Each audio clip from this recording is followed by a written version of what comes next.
1,53,000 ਦੇ ਕਰੀਬ ਮਾਮਲੇ ਸਾਹਮਣੇ ਆਏ ਨੇ ਜਿਨ੍ਹਾਂ ਦੇ ਵਿੱਚ ਕਿਹਾ ਗਿਆ ਕਿ ਉਹਨਾਂ ਨੂੰ ਸਟੂਡੈਂਟ ਵੀਜ਼ੇ ਦਿੱਤੇ ਗਏ ਪਰ ਉਹ ਫਰਾਡੂਲੈਂਟ ਸਨ। ਕੀ ਹੋ ਰਿਹਾ ਜੀ? ਇਹ 1,53,000 ਤੇ ਇਨਵੈਸਟੀਗੇਸ਼ਨ ਸਿਰਫ 4,000। ਕੀ ਹੋ ਰਿਹਾ ਮੈਨੂੰ ਲੱਗਦਾ ਨਾ ਸਾਨੂੰ ਪਤਾ ਨਾ ਮੈਨੂੰ ਲੱਗਦਾ ਲੀਨਾ ਦਿਆਬ ਜਿਹੜੀ ਇਮੀਗ੍ਰੇਸ਼ਨ ਮਿਨਿਸਟਰ ਹੈਗੀ ਹੈ ਸ਼ਾਇਦ ਉਹਨਾਂ ਨੂੰ ਵੀ ਨਹੀਂ ਪਤਾ ਵੀ ਕੀ ਕੁਝ ਹੋ ਰਿਹਾ ਆਪਦੇ ਡਿਪਾਰਟਮੈਂਟ ਦੇ। ਉਹਨਾਂ ਨੇ ਉਹ ਫਰਜ਼ੀ ਕਾਗਜ਼ਾਤ ਨਾਲ ਇੱਥੇ ਆਏ, ਸਟੈਟਸ ਨੂੰ ਮਿਲਿਆ, ਉਹਨਾਂ ਨੇ ਉਸ ਤੋਂ ਬਾਅਦ ਵੀ ਹਾਲਾਂਕਿ ਫਰਜ਼ੀ ਕਾਗਜ਼ਾਤ ਦੇ ਜ਼ਰੀਏ ਆਏ, ਉਸ ਤੋਂ ਬਾਅਦ ਵੀ ਉਹਨਾਂ ਨੇ ਸਬਸੀਕੁਐਂਟ ਡਾਕੂਮੈਂਟ ਵਾਸਤੇ ਅਪਲਾਈ ਕੀਤਾ ਤੇ ਉਹ ਅਪਰੂਵ ਵੀ ਹੋ ਗਿਆ।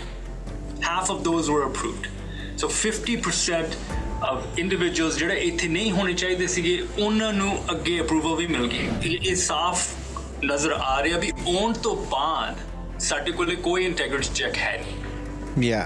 ਲੱਗ ਰਿਹਾ ਵੀ ਵੀਜ਼ਾ ਆਫਿਸਰਸ ਉਹਨਾਂ ਨੂੰ ਸ਼ਾਇਦ ਪਤਾ ਕੀ ਕੁਝ ਹੋ ਰਿਹਾ, ਤਾਈਓ 75% ਇਨਕਾਰ ਹੋ ਰਿਹਾ ਇੰਡੀਆ ਤੋਂ international students right now.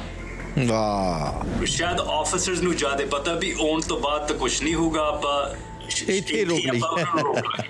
Now I guess ਅਫਸੋਸ ਦੀ ਗੱਲ ਆ ਵੀ 75% ਇਨਕਾਰ ਦਾ ਮਤਲਬ ਆ ਵੀ ਜੈਨੂਇਨ ਸਟੂਡੈਂਟਸ ਵੀ ਇਨਕਾਰ ਹੋ ਰਿਹਾ ਹੁਣ ਇੰਡੀਆ ਤੋਂ। ਹਾਏ ਹਾਏ, 549,000 ਐਕਸਪਾਇਰਡ ਪਰਮਿਟ ਸੀਗੇ 24 ਦੇ ਵਿੱਚ ਤੇ 93% of individuals remained in Canada. So something ਗੜਬੜ ਤਾਂ ਸੀਗੀ, ਰਾਈਟ? ਦਾਲ ਦੇ ਵਿੱਚ ਕੁਝ ਤਾਂ ਕਾਲਾ ਸੀਗਾ। Like this should not be this way। ਇਹ ਦਾਲ ਚ ਕਾਲਾ ਤਾਂ ਕੀ ਸੀ, ਦਾਲ ਹੀ ਕਾਲੀ ਸੀ। ਜਿਹੜੇ ਐਕਸਟੋਰਸ਼ਨ ਦੇ ਕੇਸਾਂ ਵਿੱਚ ਹੁਣ ਨੌਜਵਾਨ ਫੜੇ ਜਾ ਰਹੇ ਆ ਉਹਨਾਂ ਦੇ ਉੱਤੇ ਚਾਰਜ ਲੱਗ ਜਾਂਦੇ ਆ, ਪਰ ਉਹਨਾਂ ਚਾਰਜਸ ਨੂੰ ਪ੍ਰੋਸੀਡ ਕਰਨ ਤੋਂ ਪਹਿਲਾਂ ਹੀ ਉਹਨਾਂ ਨੂੰ ਡਿਪੋਰਟ ਕੀਤਾ ਜਾ ਰਿਹਾ ਹੈ। ਹਾਂਜੀ, ਨਾਓ ਦੈਟ ਕੋਈ ਨਾ ਕੋਈ ਤਜਰਬੇਕਾਰ ਜਾਂ ਇਨਸਾਈਟਫੁਲ ਇੰਡੀਵਿਜੂਅਲ ਨੇ ਇਹ ਸੋਚਿਆ ਹੋਊਗਾ ਜੀ। ਨਵੀਂ ਗੱਲ ਨਹੀਂ, ਕਿਉਂਕਿ ਹਵਾ ਬਦਲ ਗਈ, ਮੌਸਮ ਬਦਲ ਗਿਆ, ਐਵਰੀਥਿੰਗ ਇਜ਼ ਡਿਫਰੈਂਟ। ਇਹ ਹੁਣ ਇਨਫੋਰਸਮੈਂਟ ਦਾ ਮੌਸਮ ਹੈਗਾ, ਇਹ ਯੁੱਗ ਬਦਲ ਗਿਆ ਜੀ। ਇਟਸ ਆਲਰੇਡੀ ਕਲਯੁਗ ਤਾਂ ਹੈਗਾ ਹੀ ਆ, ਬਟ ਹੁਣ ਇਹ CBSE ਦਾ ਯੁੱਗ ਹੈਗਾ।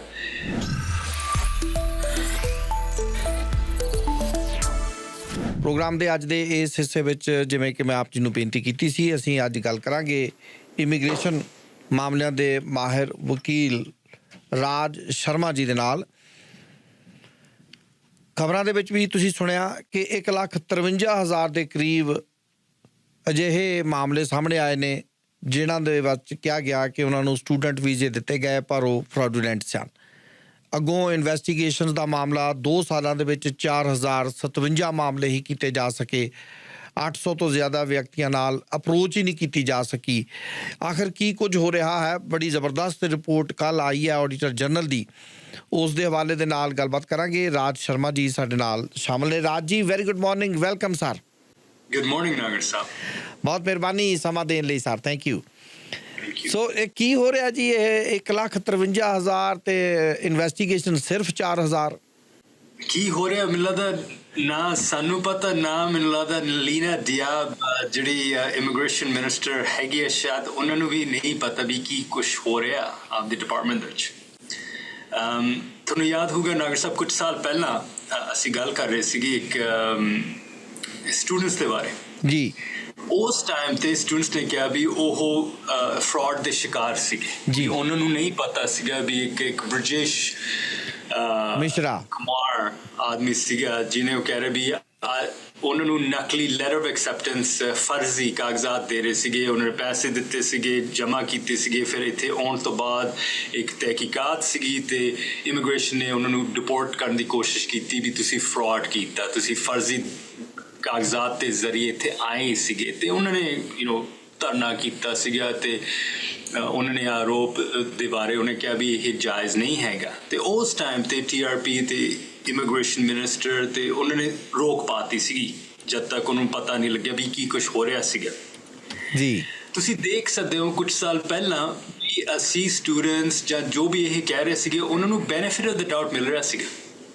ਹਾਂਜੀ, ਤੇ ਹੁਣ ਤੁਸੀਂ ਦੇਖ ਸਕਦੇ ਹੋ ਵੀ ਹਵਾ ਹੀ ਬਦਲ ਗਈ, ਮੌਸਮ ਬਦਲ ਗਿਆ, ਹਵਾ ਬਦਲ ਗਈ, ਟੈਂਪਰੇਚਰ ਬਦਲ ਗਿਆ। ਇਹ ਹੁਣ ਇਮੀਗ੍ਰੇਸ਼ਨ ਜਿਹੜੀ ਇੰਟੈਗ੍ਰਿਟੀ ਹੈ ਇਹ ਹੁਣ ਟੌਪ ਆਫ ਮਾਈਂਡ ਹੋ ਗਈ।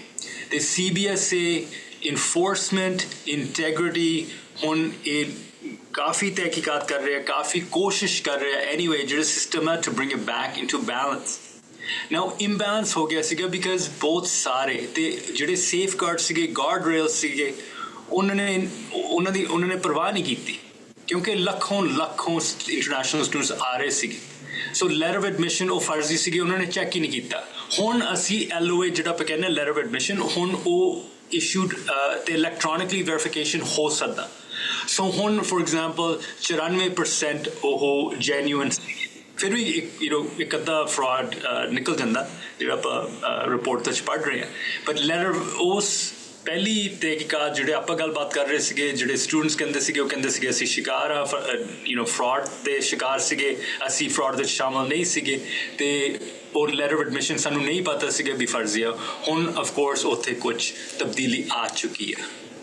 ਸੋ ਉਹ ਵੈਰੀਫਿਕੇਸ਼ਨ ਕਰ ਰਹੇ ਆ, ਮਗਰ ਫਿਰ ਵੀ ਪਿਛਲੇ 2 ਸਾਲਾਂ ਆਪਾਂ ਦੇਖ ਰਹੇ ਹਾਂ ਫਰਮ ਦਾ ਆਡੀਟਰ ਜਨਰਲ ਕੈਰਨ ਹੋਗਨਸ ਰਿਪੋਰਟ, ਜਿਵੇਂ ਤੁਸੀਂ ਕਿਹਾ ਵੀ ਉਹਨਾਂ ਨੇ 1,50,000 ਪੋਟੈਂਸ਼ੀਅਲ ਨਾਨ ਕੰਪਲਾਇੰਸ ਜੀ ਇਹਦੇ ਉੱਤੇ ਉਹਨਾਂ ਨੇ ਫਲੈਗ ਕੀਤਾ। ਉਹਨਾਂ ਕੋਲੇ ਰਿਸੋਰਸਿਸ ਸਿਰਫ ਹੈਗੇ 2,000 ਆਡਿਟ ਕਰਨ ਵਾਸਤੇ ਹਰ ਸਾਲ।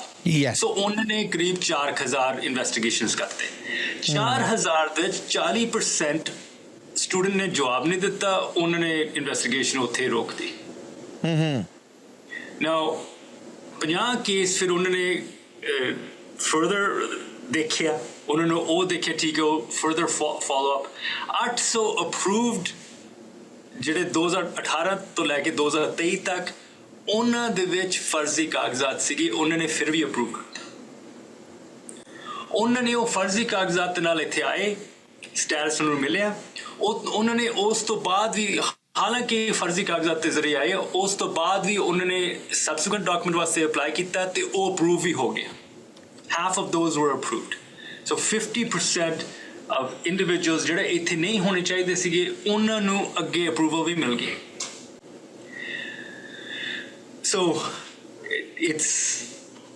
it's unfortunate ਹੁਣ ਇੰਟੈਗ੍ਰਿਟੀ ਦਾ ਮਤਲਬ ਹੁਣ ਅਗਲੇ ਕੁਝ ਸਾਲਾਂ ਦੇ ਵਿੱਚ ਕੀ ਕੁਝ ਹੋਊਗਾ। ਆਬਵੀਅਸਲੀ ਉਹ ਕੋਸ਼ਿਸ਼ ਕਰਨਗੇ I suppose to improve their integrity checks. ਅਸੀਂ ਦੇਖ ਰਹੇ ਸੀਗੇ ਉਹਨਾਂ ਨੇ ਸੋਚਿਆ 2024 ਦੇ ਵਿੱਚ ਵੀ 3.5 ਲੱਖ ਅਪਰੂਵਲਸ ਹੋਣਗੇ, ਉਹਨਾਂ ਨੇ ਦੇਖ ਚੁੱਕਿਆ ਵੀ 1.5 ਲੱਖ ਅਪਰੂਵਲ। ਸੋ ਕਰੀਬ ਆਲਮੋਸਟ 70% ਡ੍ਰੌਪ ਉਹਨਾਂ ਦੇ ਫੋਰਕਾਸਟ ਤੋਂ। ਸੋ ਇਹ ਫੋਰਕਾਸਟ ਡ੍ਰੌਪ ਕਿਉਂ ਆ? ਕਿਉਂਕਿ ਇਨਕਾਰ ਆ ਰਿਹਾ ਵੀਜ਼ਾ ਆਫਿਸਰਸ ਤੋਂ। ਸੋ ਇਹ ਦੇਖੋ ਆਉਣ ਤੋਂ ਬਾਅਦ ਇਹ ਸਾਫ਼ ਨਜ਼ਰ ਆ ਰਿਹਾ ਵੀ ਆਉਣ ਤੋਂ ਬਾਅਦ ਸਾਡੇ ਕੋਲ ਕੋਈ ਇੰਟੈਗ੍ਰਿਟੀ ਚੈੱਕ ਹੈ ਨਹੀਂ। ਰਾਈਟ 2000 4000 ਆਊਟ ਆਫ 1,50,000 ਇਹਦਾ ਮਤਲਬ ਫੰਕਸ਼ਨਲੀ ਆਲਮੋਸਟ ਜ਼ੀਰੋ, ਖਤਮ ਹੀ ਆ ਜੀ। ਲੱਗ ਰਿਹਾ ਵੀ ਵੀਜ਼ਾ ਆਫਿਸਰਸ ਉਹ ਇਨਕਾਰ ਕਰੀ ਜਾਂਦਾ, ਉਹਨਾਂ ਨੂੰ ਸ਼ਾਇਦ ਪਤਾ ਕੀ ਕੁਛ ਹੋ ਰਿਹਾ, ਤਾਂ ਹੀ ਉਹ 75% ਇਨਕਾਰ ਹੋ ਰਿਹਾ ਇੰਡੀਆ ਤੋਂ ਇੰਟਰਨੈਸ਼ਨਲ ਸਟੂਡੈਂਟਸ ਰਾਈਟ ਨਾਓ। ਵਾਹ। ਸੋ ਠੀਕ ਆ, ਸ਼ਾਇਦ ਆਫਿਸਰਸ ਨੂੰ ਜ਼ਿਆਦਾ ਪਤਾ ਵੀ ਆਉਣ ਤੋਂ ਬਾਅਦ ਤਾਂ ਕੁਛ ਨਹੀਂ ਹੋਊਗਾ, ਆਪਾਂ ਇੱਥੇ ਰੋਕ ਲਈ। Now, I guess ਅਫਸੋਸ ਦੀ ਗੱਲ ਆ ਵੀ 75% ਇਨਕਾਰ ਦਾ ਮਤਲਬ ਆ ਵੀ ਜੈਨੂਇਨ ਸਟੂਡੈਂਟਸ ਵੀ ਇਨਕਾਰ ਹੋ ਰਿਹਾ ਹੁਣ ਇੰਡੀਆ ਤੋਂ। ਹਾਏ ਹਾਏ। ਸੋ ਪਹਿਲਾਂ ਖੁੱਲੀ ਛੁੱਟੀ ਸੀਗੀ, ਰਾਈਟ 90% ਦਾ ਜਿਹੜਾ ਅਪਰੂਵਲ ਰੇਟ ਆ ਰਿਹਾ ਸੀਗਾ ਕੁਝ ਸਾਲਾਂ ਵਾਸਤੇ, ਰਾਈਟ ਜੀ। ਤੇ ਕੰਸਲਟੈਂਟਸ ਤੇ ਹੋਰ ਵੀ ਸੀਗੇ ਟੁੱਟ ਕੇ ਪੈ ਗਏ ਤੇ ਹੁਣ 75%। ਸੋ ਅਗੇਨ ਅਫਸੋਸ ਦੀ ਗੱਲ ਆ ਵੀ ਜੈਨੂਇਨ ਸਟੂਡੈਂਟਸ ਵੀ ਉਹ ਜ਼ਾਹਿਰ ਆ ਵੀ ਉਹ ਇਨਕਾਰ ਹੋ ਰਹੇ ਆ।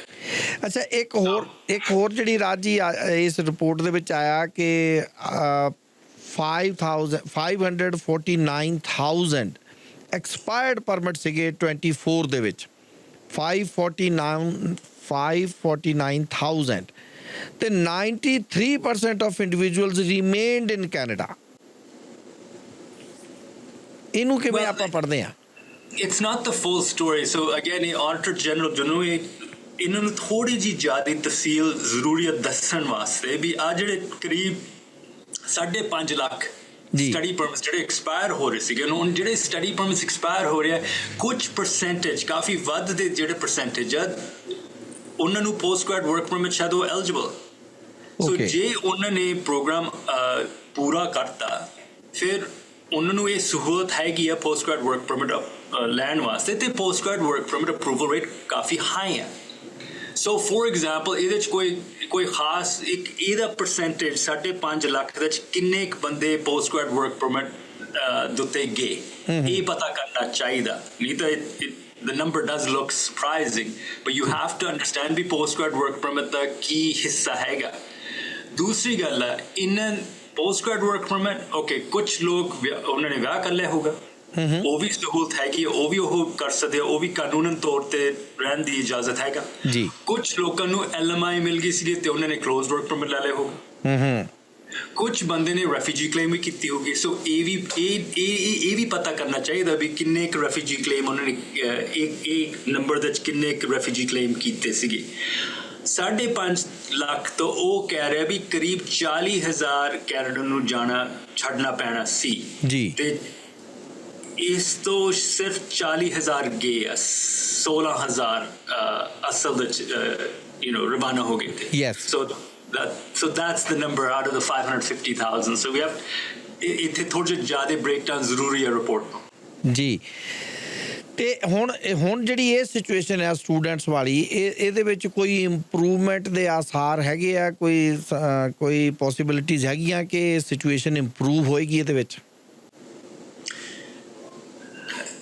ਨਹੀਂ ਮੈਨੂੰ ਲੱਗ ਰਿਹਾ ਵੀ ਨਾਗਰ ਸਾਹਿਬ ਹੁਣ ਅਗੇਨ ਇਹ ਰਿਪੋਰਟ ਬਹੁਤ ਸਾਰੇ ਲੋਕੀ ਇਹ ਪੜ੍ਹਨਗੇ ਜੀ ਇਹ ਰਿਪੋਰਟ CPSA ਵੀ ਪੜੂਗਾ ਇਹ ਰਿਪੋਰਟ IRCC ਵੀ ਪੜ੍ਹਨਗੇ ਹੋਪਫੁਲੀ ਉਮੀਦ ਆ ਵੀ IRCC ਦੀ ਮਿਨਿਸਟਰ ਲੀਨਾ ਦਿਆਬ ਉਹ ਵੀ ਸ਼ਾਇਦ ਪੜੂਗੀ ਮਗਰ ਇਹ ਰਿਪੋਰਟ ਵੀਜ਼ਾ ਆਫਿਸਰਸ ਵੀ ਪੜ੍ਹਨਗੇ ਜੀ ਤੇ ਮੇਰੇ ਖਿਆਲ ਦੇ ਜਿਹੜਾ ਵੀ ਉਹ 75% ਇਨਕਾਰ ਦਾ ਜਿਹੜਾ ਰੇਟ ਹੈ ਇੰਡੀਆ ਤੋਂ ਉਹ ਇੱਥੇ ਰਹੂਗਾ it's going to remain high now that's one consequence of this ਕਿਉਂਕਿ ਉਹ ਆਫਿਸਰਸ ਦੇਖਣਗੇ ਵੀ fraud ਚੱਲ ਰਿਹਾ ਸ਼ਰੇਆਮ almost let's say ਉਹ ਕਹਿ ਰਹੇ ਆ ਵੀ ਆਪਾਂ ਇਨਵੈਸਟੀਗੇਸ਼ਨ ਨਹੀਂ ਕਰ ਸਕਦੇ ਆਪਾਂ ਤਹਿਕੀਕਾਤ ਨਹੀਂ ਕਰ ਸਕਦੇ ਸਾਡੇ ਕੋਲ ਕੈਪੈਸਿਟੀ ਨਹੀਂ ਹੈਗੀ ਸੋ ਆਪਾਂ ਇਨਟੇਕ ਹੀ ਆਪਾਂ ਬੰਦ ਕਰ ਲਾਂਗੇ so I think that's one consequence of this report ਅੱਜ ਦੀ ਜਿਹੜੀ ਇੱਕ ਹੋਰ ਰਿਪੋਰਟ ਆਈ ਹੈ ਕਿ 9 ਯੂਨੀਵਰਸਿਟੀਜ਼ ਫਰੋਮ ਇੰਗਲੈਂਡ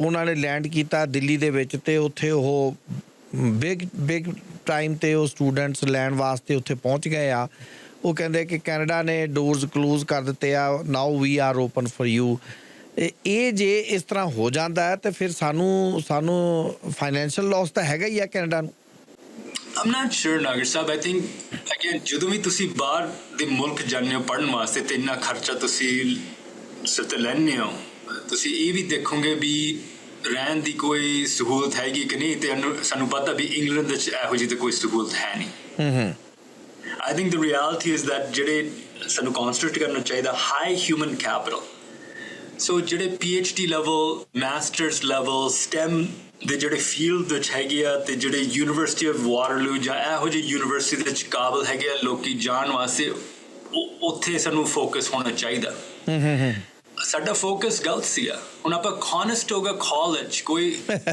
ਮਾਮੂਲੀ ਆਮ ਕਾਲਜ ਇਨ ontario ਇਹ ਕਿਵੇਂ ਹੋ ਸਕਦਾ ਵੀ ਉਹਨਾਂ ਦੇ ਐਕਸਪੈਂਸ਼ਨ ਉਹਨਾਂ ਦਾ ਇੰਟਰਨੈਸ਼ਨਲ ਸਟੂਡੈਂਟਸ ਨੂੰ ਜ਼ਿਆਦਾ ਪ੍ਰਾਇੋਰਟੀ ਮਿਲ ਸਕਦੀ ਹੈ from University of Waterloo which is a world class STEM organization and university so something gadbad ta sigi right dal vich kuch ta kala siga like this it should not be this way that Conestoga College is so far ahead of Waterloo ਇਹ ਦਾਲ ਚ ਕਾਲਾ ਤਾਂ ਕੀ ਸੀ ਦਾਲ ਹੀ ਕਾਲੀ ਸੀ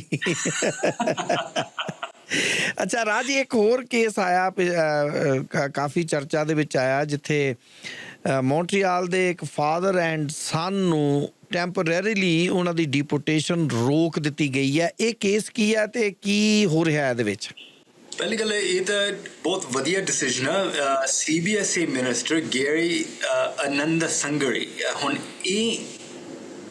ਇਹ ਚੰਗੇ minister ਹੈਗੇ ਇਹਨਾਂ ਨੂੰ ਆਪਦੇ ਡਿਪਾਰਟਮੈਂਟ ਬਾਰੇ ਜਾਣਕਾਰੀ ਹੈਗੀ ਹੈ ਅਨਫੋਰਚੂਨੇਟਲੀ ਇਹਨਾਂ ਦੇ ਖਿਲਾਫ ਕੁਝ ਪਹਿਲਾਂ ਥੋੜੇ ਜਿਹੇ ਇਲਜ਼ਾਮ ਸੀਗੇ ਕੰਟਰੋਵਰਸੀ ਸੀਗੀ ਕਿਉਂਕਿ ਉਹ ਆਫ ਕੋਰਸ ਵਕੀਲ ਸੀਗੇ ਤੇ ਪਹਿਲਾਂ ਵਰਲਡ ਤਮਿਲ ਆਰਗੇਨਾਈਜੇਸ਼ਨ ਦੇ ਨਾਲ ਕੋਈ ਨਾ ਕੋਈ ਤਾਲੁਕਾਤ ਸੀਗੇ ਤੇ ਇੱਥੇ ਉਹਨਾਂ ਨੂੰ ਕੁਝ ਕੰਟਰੋਵਰਸੀ ਡੌਗਡ ਸ਼ੁਰੂ ਤੋਂ ਮਗਰ ਇਹਨਾਂ ਨੂੰ ਤਾਂ ਪਤਾ ਡਿਪਾਰਟਮੈਂਟ ਬਾਰੇ ਤੇ ਹਾਊ ਥਿੰਗਸ ਵਰਕ। ਤੇ ਇਹ ਮੈਂ ਨਹੀਂ ਕਹਿ ਸਕਦਾ ਲੀਨਾ ਡਿਆਬ ਬਾਰੇ ਜਿਹੜੇ IRCC ਦੇ ਮਿਨਿਸਟਰ ਹੈਗੇ ਜੀ। ਸੋ ਇੱਥੇ ਜੋ ਹੈਗਾ ਰਵੀ ਚੌਹਾਨ ਤੇ ਉਹਨਾਂ ਦੇ ਵਾਈਫ, ਉਹਨਾਂ ਨੇ ਰੈਫਿਊਜੀ ਕਲੇਮ ਕੀਤਾ, ਉਹਨਾਂ ਨੇ ਪਨਾਹ ਦੀ ਦਰਖਾਸਤ ਕੀਤੀ ਸੀ। ਪਹਿਲਾਂ ਤਾਂ ਉਹ ਹਰਿਆਣਾ ਤੋਂ ਹੈਗੇ ਆ ਜਾਂ ਪੰਜਾਬ ਤੋਂ ਹੈਗੇ ਆ ਜੀ। ਤੇ ਵਾਈਫ ਨੂੰ ਉਹਨਾਂ ਦਾ ਕੇਸ ਉਹਨਾਂ ਨੇ ਮੰਨ ਲਿਆ ਤੇ ਹਸਬੈਂਡ ਦਾ ਕੇਸ ਉਹਨਾਂ ਨੇ ਨਹੀਂ ਮੰਨਿਆ। ਤੇ ਇਹ ਹੋ ਜਾਂਦਾ ਕਿਉਂਕਿ ਜਦੋਂ ਵੀ ਪਨਾਹ ਦੀ ਦਰਖਾਸਤ ਕਰਦੇ ਹੋ, ਕਪਲ ਕਰਦੇ ਆ ਜਾਂ ਫੈਮਿਲੀ ਕਰਦੇ ਆ, ਹਰ ਬੰਦੇ ਦਾ ਅਲੱਗ ਥੋੜਾ ਜਿਹਾ ਕੇਸ ਉਹ ਦੇਖਦੇ ਆ ਵੀ ਇਹਨਾਂ ਨੂੰ ਜਾਨ ਨੂੰ ਖਤਰਾ ਹੈਗਾ ਜਾਂ ਇਹਨਾਂ ਨੂੰ ਡੈਫੀਨੇਸ਼ਨ ਉਹਨਾਂ ਨੇ ਪੂਰਾ ਕਰਤਾ ਵੀ ਸ਼ਾਇਦ ਇਹਨਾਂ ਨੂੰ ਨਹੀਂ ਪੂਰਾ ਹੋ ਪਾਇਆ ਜੀ। ਠੀਕ ਹੈ। Now what happens is that ਜੇ ਤੁਸੀਂ ਜਿੱਤ ਜਾਂਦੇ ਹੋ ਫਿਰ ਤੁਸੀਂ PR ਵਾਸਤੇ ਅਪਲਾਈ ਕਰ ਸਕਦੇ ਹੋ from within Canada। ਜੀ। ਉਸ PR ਐਪਲੀਕੇਸ਼ਨ ਵਿੱਚ ਤੁਸੀਂ ਅਕਸਰ ਆਪਦੇ ਫੈਮਿਲੀ ਮੈਂਬਰ ਨੂੰ ਪਾ ਦਿੰਦੇ ਹੋ ਵੀ ਇਹ ਵੀ ਮੇਰੇ ਨਾਲ ਆ ਰਹੇ ਆ ਜੀ। ਤੇ ਪਹਿਲਾਂ CBSA ਜਦ ਤੱਕ ਉਹ PR ਪ੍ਰੋਸੈਸਿੰਗ ਨਹੀਂ ਹੁੰਦਾ ਤੇ ਕਈ ਵਾਰੀ 2 ਸਾਲ 3 ਸਾਲ ਤੇ ਹੁਣ ਉਹ ਕਹਿ ਰਹੇ ਵੀ 5 6 7 ਸਾਲ ਵੀ ਲੱਗ ਸਕਦੇ ਆ। ਪਹਿਲਾਂ CBSA ਹਾਲਾਂਕਿ ਜਿਹਨੇ ਜਿੱਤਿਆ ਨਹੀਂ ਉਹਦੇ ਖਿਲਾਫ ਇਨਫੋਰਸੇਬਲ ਰਿਮੂਵਲ ਆਰਡਰ ਹੈਗਾ। ਪਹਿਲਾਂ CBSA ਕਹਿੰਦਾ ਸੀ ਵੀ ਠੀਕ ਹੈ ਇਹ ਚੱਲੀ ਜਾਣ ਦੋ ਤੇ ਰਾਈਟ ਤੇ PR ਬਣ ਜੂਗਾ ਤੇ ਆਪਾਂ ਨਹੀਂ ਜ਼ਿਆਦਾ ਦੇਖਾਂਗੇ। ਇੱਥੇ ਉਹਨਾਂ ਨੇ ਕਿਹਾ ਵੀ ਨਹੀਂ ਸਾਡੇ ਕੋਲ ਰਿਮੂਵਲ ਆਰਡਰ ਹੈਗਾ, ਅਸੀਂ ਇਹ ਬੰਦੇ ਨੂੰ ਆਪਾਂ ਰਿਪੋਰਟ ਕਰਾਂਗੇ ਜੀ ਕਿਉਂਕਿ ਆਪਾਂ ਕਰ ਸਕਦੇ ਆ ਕਿਉਂਕਿ ਕੋਈ ਰੁਕਾਵਟ ਨਹੀਂ CBSA ਦੇ ਉੱਤੇ ਤੇ CBSA ਸਹੀ ਆ। ਓਕੇ ਵੈਲਿਡ ਰਿਮੂਵਲ ਆਰਡਰ ਤੇ CBSA ਦੇ ਉੱਤੇ ਕੋਈ ਕਾਨੂੰਨੀ ਰੁਕਾਵਟ ਹੈ ਨਹੀਂ ਜੀ। ਹੁਣ ਠੀਕ ਆ ਬਹੁਤ ਸਾਰੇ ਵਕੀਲ ਕਹਿੰਦੇ ਸੀ ਕਿ ਵੀ ਤੁਸੀਂ ਤਾਂ ਪਹਿਲਾਂ ਤਾਂ ਕਦੇ ਕੀਤਾ ਨਹੀਂ ਤੇ ਹਜ਼ਾਰਾਂ ਕੇਸ ਐਵੇਂ ਨਿਕਲੇ ਆ ਤੇ ਇਹ ਤਾਂ ਨਵੀਂ ਗੱਲ ਆ। ਪਰ ਅਗੇਨ ਸੋ ਨਵੀਂ ਗੱਲ ਨਹੀਂ ਕਿਉਂਕਿ ਹਵਾ ਬਦਲ ਗਈ, ਮੌਸਮ ਬਦਲ ਗਿਆ, everything is different। ਇਹ ਹੁਣ enforcement ਦਾ ਮੌਸਮ ਹੈਗਾ, ਇਹ ਯੁੱਗ ਬਦਲ ਗਿਆ ਜੀ। ਇਟਸ ਆਲਰੇਡੀ ਕਲਯੁਗ ਤਾਂ ਹੈਗਾ ਹੀ ਆ ਬਟ ਹੁਣ ਇਹ CBSA ਦਾ ਯੁੱਗ ਹੈਗਾ। ਸੋ ਇੱਥੇ ਮਿਨਿਸਟਰ ਨੂੰ ਖੁਦ ਰੋਕਣਾ ਪਿਆ ਇਹਨਾਂ ਦੇ ਡਿਪੋਰਟੇਸ਼ਨ ਉੱਤੇ। ਮੇਰੇ ਖਿਆਲ ਵਿੱਚ ਇਹਨਾਂ ਨੂੰ ਪਬਲਿਕ ਪਾਲਿਸੀ ਐਲਾਨ ਕਰਨੀ ਚਾਹੀਦੀ ਆ ਵੀ ਜੇ ਤੁਸੀਂ ਇਨਕਲੂਡ ਹੈਗੇ ਹੋ ਇੱਕ PR ਐਪਲੀਕੇਸ਼ਨ ਦੇ ਉੱਤੇ ਪ੍ਰੋਟੈਕਟਡ ਪਰਸਨ ਵਾਸਤੇ ਫਿਰ ਤੁਹਾਡੇ ਉੱਤੇ ਡਿਪੋਰਟੇਸ਼ਨ ਨਹੀਂ ਇਨਫੋਰਸਮੈਂਟ ਨਹੀਂ ਹੋਣੀ ਚਾਹੀਦੀ। ਹੁਣ ਦੇਖੋ ਜੇ ਰਵੀ ਚੌਹਾਨ ਹੁਣ ਉਹਨਾਂ ਦੇ 5 ਸਾਲ ਦਾ ਬੱਚਾ ਵੀ ਹੈਗਾ ਜੀ, ਜੇ ਉਹ ਬੰਦਾ ਤੁਸੀਂ ਡਿਪੋਰਟ ਕਰੋਗੇ ਇੰਡੀਆ ਨੂੰ, ਇਹਨਾਂ ਨੂੰ ਇੱਥੇ PR ਵਾਸਤੇ 4 ਸਾਲ ਲੱਗਣਗੇ, 5 ਸਾਲ ਲੱਗਣਗੇ ਜੋ ਵੀ। ਇਹਦਾ ਮਤਲਬ ਹੈ ਵੀ ਇਹ ਫੈਮਿਲੀ ਹੁਣ ਅਲੱਗ ਹੋ ਗਈ 5 ਸਾਲ ਵਾਸਤੇ 7 ਸਾਲ ਵਾਸਤੇ। ਬੱਚਾ 5 ਸਾਲ ਦਾ ਹੈਗਾ, ਇਹ ਤਾਂ ਗਲਤ ਆ। So again you need a public policy ਕਿਉਂਕਿ ਆਬਵੀਅਸਲੀ ਮਿਨਿਸਟਰ ਹਰ ਇੱਕ ਕੇਸ ਦੇ ਵਿੱਚ ਇਵੇਂ ਇੰਟਰਵਿਊ ਤੇ ਨਹੀਂ ਕਰ ਸਕਦਾ। ਯਾ ਬਿਲਕੁਲ ਠੀਕ। ਅੱਛਾ ਰਾਜੀ ਇੱਕ ਹੋਰ ਹੈਗੀ ਆ ਇੱਕ ਜਿਹੜੀ ਲੇਟੈਸਟ ਆਈ ਖਬਰ ਅਲਬਰਟਾ ਤੋਂ ਕਿ ਜਿਹੜੇ ਐਕਸਟੋਰਸ਼ਨ ਦੇ ਕੇਸਾਂ ਵਿੱਚ ਹੁਣ ਨੌਜਵਾਨ ਫੜੇ ਜਾ ਰਹੇ ਆ ਉਹਨਾਂ ਦੇ ਉੱਤੇ ਚਾਰਜ ਲੱਗ ਜਾਂਦੇ ਆ ਪਰ ਉਹਨਾਂ ਚਾਰਜਸ ਨੂੰ ਪ੍ਰੋਸੀਡ ਕਰਨ ਤੋਂ ਪਹਿਲਾਂ ਹੀ ਉਹਨਾਂ ਨੂੰ ਡਿਪੋਰਟ ਕੀਤਾ ਜਾ ਰਿਹਾ ਹੈ। ਹਾਂਜੀ ਨਾਓ ਦੈਟ ਇੱਕ ਕੋਈ ਨਾ ਕੋਈ ਤਜਰਬੇਕਾਰ ਜਾਂ ਇਨਸਾਈਟਫੁਲ ਇੰਡੀਵਿਜੂਅਲ ਨੇ ਇਹ ਸੋਚਿਆ ਹੋਊਗਾ ਜੀ ਕਿਉਂਕਿ ਹੁਣ ਆਪਾਂ ਹੁਣੀ ਗੱਲ ਕਰ ਰਹੇ ਸੀਗੇ ਵੀ ਡਿਪੋਰਟੇਸ਼ਨ ਦੇ ਕੀ ਕਾਨੂੰਨ ਰੁਕਾਵਟ ਹੁੰਦੇ ਆ। ਹੁਣ ਇਹ ਸਾਰਾ ਕੁਝ ਸੈਕਸ਼ਨ 50 ਦੇ ਥੱਲੇ ਆ IRPA immigration refugee protection act. ਕਿਹਦੇ ਖਿਲਾਫ ਡਿਪੋਰਟੇਸ਼ਨ ਆਰਡਰ ਇਨਫੋਰਸੇਬਲ ਆ ਕਿ ਅਨਇਨਫੋਰਸੇਬਲ ਆ। ਨਾਓ ਇੰਟਰਸਟਿੰਗਲੀ ਇਨਫ ਜੇ ਤੁਹਾਡੇ ਖਿਲਾਫ ਚਾਰਜਸ ਹੈਗੇ ਆ ਇਨ ਕੈਨੇਡਾ ਕ੍ਰਿਮੀਨਲ ਚਾਰਜਸ ਹੈਗੇ ਆ ਜਾਂ ਤੁਸੀਂ ਸਜ਼ਾ ਭੁਗਤ ਰਹੇ ਹੋ ਕੈਨੇਡਾ ਵਿੱਚ ਜੀ, ਤੁਹਾਡੇ ਖਿਲਾਫ ਉਹ ਜਿਹੜਾ ਡਿਪੋਰਟੇਸ਼ਨ ਆਰਡਰ ਉਹ ਅਨਇਨਫੋਰਸੇਬਲ। ਤੁਸੀਂ ਡਿਪੋਰਟੇਸ਼ਨ ਰੋਕ ਸਕਦੇ ਹੋ by committing a criminal act for example. ਨਾ ਉਹਨਾਂ ਨੇ ਇਹ ਹਟਾਉਣ ਵਾਸਤੇ ਟੂ ਸਟਾਪ ਦੈਟ ਗੇਮਸਮੈਨਸ਼ਿਪ ਉਹਨਾਂ ਨੇ ਇਹ ਕੀਤਾ ਵੀ ਮਿਨਿਸਟਰ ਨੇ ਫੈਸਲਾ ਕਰ ਸਕਦਾ ਵੀ ਅਸੀਂ ਚਾਰਜਸ ਨੂੰ ਵਿਥਡਰਾ ਕਰ ਲਾਂਗੇ ਤਾਂ ਕਿ ਇਹ ਬੰਦੇ ਦਾ ਡਿਪੋਰਟੇਸ਼ਨ ਹੋ ਜਾਏ ਛੇਤੀ ਹੋ ਜਾਏ ਜੀ। And again that makes more sense ਕਿਉਂਕਿ ਜੇ ਤੁਸੀਂ ਬੰਦੇ ਨੂੰ ਡਿਪੋਰਟ ਕਰੋਗੇ ਉਹ ਬੰਦਾ ਤਾਂ ਵਾਪਸ ਤਾਂ ਨਹੀਂ ਆਊਗਾ, ਉਹਦੇ ਬਾਇਓਮੈਟ੍ਰਿਕਸ ਹੈਗੇ ਤੁਹਾਡੇ ਕੋਲੇ, ਉਹ ਵਿਜ਼ਟਰ ਦੇ ਤੌਰ ਤੇ ਤਾਂ ਨਹੀਂ ਆਊਗਾ ਫੋਰ ਐਗਜ਼ਾਮਪਲ। ਜੇ ਤੁਸੀਂ ਡਿਪੋਰਟ ਕਰੋਗੇ ਫਿਰ ਆਬਵੀਅਸਲੀ ਟ੍ਰਾਇਲ ਦਾ ਖਰਚਾ ਨਹੀਂ ਹੋਊਗਾ, ਜੇਲ੍ਹ ਦਾ ਖਰਚਾ ਨਹੀਂ ਹੋਊਗਾ। ਟ੍ਰਾਇਲ ਦੇ ਚ ਉਹ ਹਾਰ ਵੀ ਸਕਦੇ ਆ ਜੀ ਹੈ ਨਾ, ਕੋਈ ਚੰਗਾ ਵਕੀਲ ਕਰ ਲਓ ਤੇ ਸ਼ਾਇਦ ਤੁਸੀਂ ਬ੍ਰਿਜ ਮੋਹਨ ਸਾਹਿਬ ਨੂੰ ਤੁਸੀਂ ਹਾਇਰ ਕਰ ਸਕਦੇ, ਜਿੱਤ ਵੀ ਸਕਦੇ ਹੋ ਤੇ ਫਿਰ ਕੀ ਹੋਊਗਾ ਜਾਂ ਤੁਸੀਂ ਜੇਲ੍ਹ ਜਾਓਗੇ ਉਹਦਾ ਵੀ ਖਰਚਾ ਹੈਗਾ, ਟ੍ਰਾਇਲ ਦਾ ਵੀ ਖਰਚਾ ਹੈਗਾ ਤੇ ਤੁਹਾਨੂੰ ਤਾਂ ਪਤਾ ਹੈ ਸਾਡਾ ਸਿਸਟਮ ਵੀ ਕਾਫੀ ਬੈਕਲੌਗ ਰਹਿ ਗਿਆ ਜੀ। ਸੋ ਕਈ ਵਾਰੀ ਮਿਨਿਸਟਰ ਕਹਿ ਸਕਦਾ ਵੀ ਨਹੀਂ ਅਸੀਂ ਆਪਦਾ ਕੇਸ ਆਪਾਂ ਸਟੇ ਆਪਾਂ ਚਾਰजेस ਨੂੰ ਆਪਾਂ ਸਟੇ ਕਰ ਸਕਦੇ ਹਾਂ ਰਿਮੈਂਬਰ ਵਨ ਥਿੰਗ ਉਹ ਚਾਰजेस ਵਾਪਸ ਵੀ ਲੈ ਸਕਦੇ up to 1 year so this is a very intelligent thing ਵੀ ਠੀਕ ਹੈ it's better to deport these people ਦੂਸਰੀ ਗੱਲ ਹੈ ਐਕਸਟੋਰਸ਼ਨ ਦਾ ਜਿਹੜਾ ਕੇਸ ਹੋ ਰਿਹਾ ਉਹਨਾਂ ਦੇ ਖਿਲਾਫ ਸੈਕਸ਼ਨ 37 ਇਸਤੇਮਾਲ ਕਰਨਾ ਚਾਹੀਦਾ ਨਾਟ ਸੈਕਸ਼ਨ 36 ਜੀ ਓਕੇ Section 36 ਦੇ ਮੁਤਾਬਿਕ ਕਨਵਿਕਸ਼ਨ ਚਾਹੀਦਾ ਕੈਨੇਡਾ ਦੇ ਟ੍ਰਾਇਲ ਤੋਂ ਬਾਅਦ ਗਿਲਟੀ ਪਲੀ ਜਾਂ ਫਾਈਂਡਿੰਗ ਆਫ ਗਿਲਟ ਤੇ ਫਿਰ ਉਹ ਤੋਂ ਬਾਅਦ ਡਿਪੋਰਟੇਸ਼ਨ ਇੱਥੇ ਸੈਕਸ਼ਨ 37 ਤੁਸੀਂ ਕਹਿ ਸਕਦੇ ਹੋ ਵੀ ਤੁਸੀਂ ਆਰੋਪ ਲਾ ਸਕਦੇ ਹੋ ਵੀ ਇਹ ਆਰਗੇਨਾਈਜ਼ਡ ਕ੍ਰਾਈਮ ਦੇ ਨਾਲ ਮਿਲੇ ਹੋਏ ਆ ਤੇ ਤੁਹਾਡੇ ਕੋਲ ਕੋਈ ਖਾਸ ਸਬੂਤ ਵੀ ਨਹੀਂ ਚਾਹੀਦਾ ਯੂ ਡੋਨਟ ਨੀਡ ਬੈਲੈਂਸਡ ਪ੍ਰੋਬੈਬਿਲਿਟੀਜ਼ ਘੱਟ ਸਬੂਤ ਚਾਹੀਦਾ ਤੇ ਉਹ ਪਰਮਨੈਂਟ ਡਿਪੋਰਟੇਸ਼ਨ ਆਰਡਰ ਆ ਤੇ ਉਹਦੇ ਖਿਲਾਫ ਕੋਈ ਅਪੀਲ ਵੀ ਨਹੀਂ ਹੁੰਦੀ okay So look for that CBSA again to use that tool against this extortion section 37 against them, not section 36. Because again, section 36, वो तो 2-3 साल लग जाएंगे थे trial देते again जित भी साथ दे. जी. So. ते final words Raj ji. No final words, Nagar Sahab. I think again. Enforcement ਦਾ ਮੌਸਮ ਹੈਗਾ ਇਹ ਯੁੱਗ ਥੋੜ੍ਹਾ ਜਿਹਾ ਹੁਣ ਪਹਿਲਾਂ IRCC ਜਦੋਂ ਆਪਾਂ ਦੇਖ ਰਹੇ ਸੀ ਕਿ ਵੀ ਲੱਖੋਂ ਲੱਖ ਲੋਕੀ ਇੱਥੇ ਆ ਰਹੇ ਸੀਗੇ workers temporary foreign workers international students ਉਹ ਜ਼ਮਾਨਾ ਹੁਣ ਬਦਲ ਗਿਆ ਸੋ ਇੰਟੀਗ੍ਰੇਸ਼ਨ ਦਾ ਜ਼ਮਾਨਾ ਹੁਣ ਬੰਦ ਹੋ ਗਿਆ ਤੇ ਹੁਣ ਇੰਟੈਗ੍ਰਿਟੀ ਤੇ ਇਨਫੋਰਸਮੈਂਟ ਦਾ ਜ਼ਮਾਨਾ ਸ਼ੁਰੂ ਹੋ ਗਿਆ ਸੋ ਅਗੇਨ ਅਸੀਂ ਹੁਣ ਅਗਲੇ ਕੁਝ ਚਿਰ ਵਾਸਤੇ ਆਪਾਂ ਡਿਪੋਰਟੇਸ਼ਨ ਦੀ ਗੱਲ ਕਰਾਂਗੇ ਜਾਂ ਡਿਪੋਰਟੇਸ਼ਨ ਰੋਕਣ ਦੀ ਗੱਲ ਕਰਾਂਗੇ ਜਾਂ instead of like settlement ਦੇ ਬਾਰੇ ਗੱਲ ਕਰਾਂਗੇ ਵੀ ਹੁਣ PR ਕਿਵੇਂ ਅਸੀਂ ਹਾਸਲ ਕਰਾਂਗੇ so it's a different